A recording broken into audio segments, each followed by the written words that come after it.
The Colosseum looks familiar, but nearly everything popular culture teaches us about it is only half true. Romans did not call it the Colosseum, and gladiators were only one part of its spectacles. Its famous name probably came from a colossal statue of Nero that once stood nearby. The monument was not simply a sports arena, it was a carefully engineered theatre of Roman power.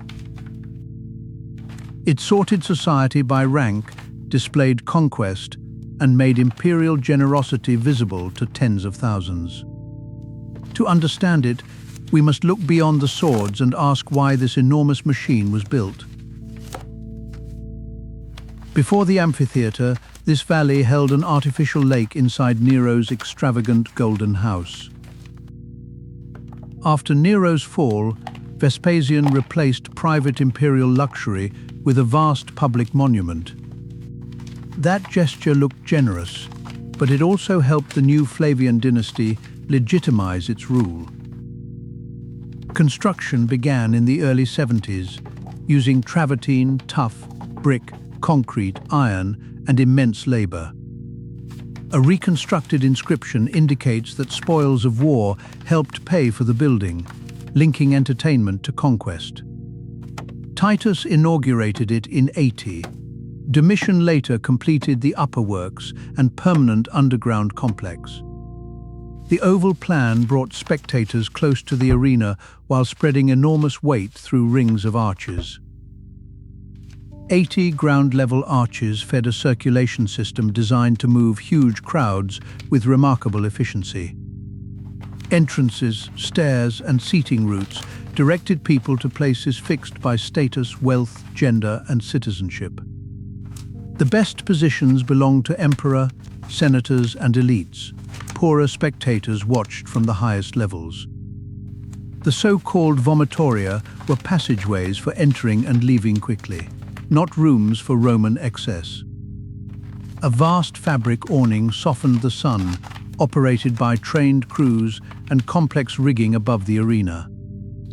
A festival day followed a rhythm. Animal hunts in the morning, executions at midday, gladiators later.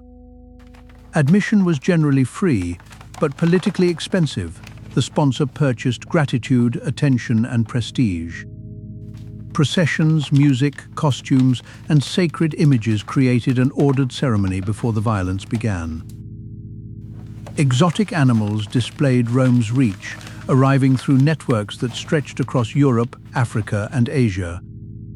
Midday punishments made state violence public, sometimes staging condemned people inside brutal versions of myth. By afternoon, matched gladiators entered a world governed by training, rules, referees, reputation, and deadly risk. Gladiators were not one class of person. Many were enslaved, some condemned, and some free volunteers.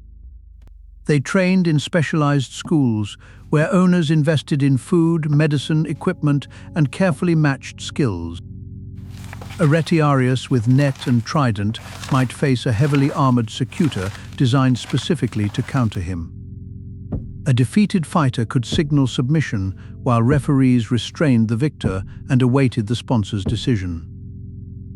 Because trained gladiators were valuable, many bouts ended with mercy, although death always remained possible. Successful fighters could win money, fame, privileges, and sometimes freedom while remaining inside an exploitative system. Gladiators were only the final act. The arena also consumed animals on a scale ancient writers found astonishing. Lions, bears, leopards, elephants, and other creatures became evidence that Rome could command distant lands and nature. Beneath the wooden floor, workers prepared scenery, cages, props, and performers in a cramped, hidden world.